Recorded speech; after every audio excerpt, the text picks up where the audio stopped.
Hello students, how are you? Сәлеметсіздер ме оқушылар, қалдарыңыз қалай? Бүгін біз ағылшын тілі 3-ші сынып People's Book кітабындағы жаңа тарау Light and the Dark тарауын бастайтын боламыз.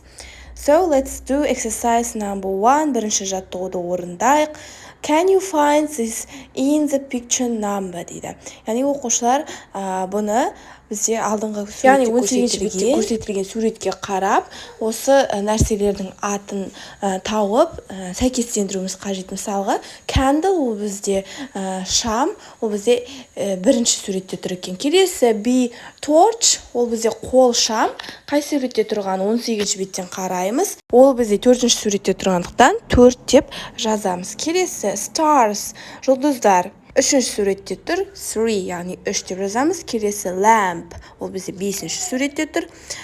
Келесі traffic lights бағдаршам 6-ші суретте тұр. Ал келесі бізде соңғы moon ол бізде 2-ші суретте тұр. The next exercise number 2, read and answer. Оқы және жауап бер. Use the words from exercise number 1. Оқушылар, сұрақты оқимыз және жауап береміз. Сөздерді біз бірінші жаттығудағы сөздер арқылы жауап береді екенбіз. Бірінші сұрақ, which light comes from nature деген, яғни табиғаттан келетін ол жарықтар, яғни табиғи жарықтарды жазамыз. Оған оқушылар бізде moon, яғни ай жатады, және stars, жұлдыздар. Және де оқушылар мысалы күнді жазсақ болады, sun деп. Енді келесі екінші сұраққа қарайық. Which light do we make? Қандай жарықтарды біз яғни жасаймыз, қолдан жасайтын. Ол бізде оқушылар lamp, candle, torch, traffic light. Осыларды біз яғни қолдан жасайды, адамдар, яғни жасанды жарық. Осыларды жазасыздар екіншісіне. Келесі енді үшінші жаттығу, оқушылар бізде жұмбақ, riddle time, read and complete. Оқушылар бізде берілген жұмбақты оқып, жауабын қасына жазуымыз қажет. I get up in the morning. Мен таңертең тұрамын деген. I go to bed at night. Түнде ұйқыға кетемін. And every day I do my best. Енді мен әр күн сайын өзімнің кереметімді жасаймын, яғни керемет нәрсе жасаймын деген. To give you lots of light. Яғни саған көп деген жарық беру үшін дейді. Яғни көп деген жарық беремін дейді. What am I? Мен кіммін дейді. Оқушылар әрине ол бізде I'm the sun болады. Не ол бізге жарық беретін күн екен, оқушылар. Sun деген ол бізде күн.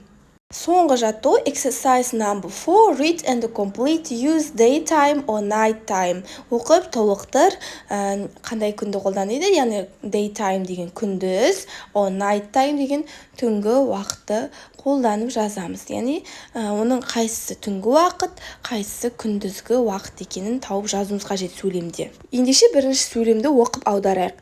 It is when the earth faces away from the sun. Бұл жерде оқушылар былай тұр. Жер күннен алыстаған кезде дейді. Ол бізде оқушылар night time, яғни түнгі уақыт болады. Келесі. It is when the earth faces the sun. Жер күнге қараған кезде. Бұл бізде оқушылар, яғни daytime, күндізгі уақыт болады. Осымен оқушылар бүгінгі сабағымыз аяқталды. Лайк басып, пікір қалдыруды ұмытпаңыздар. Каналыма тіркеліп кетіңіздер. Келесі сабақта сіздерге міндетті түрде түсіріп салатын боламын. Goodbye, students.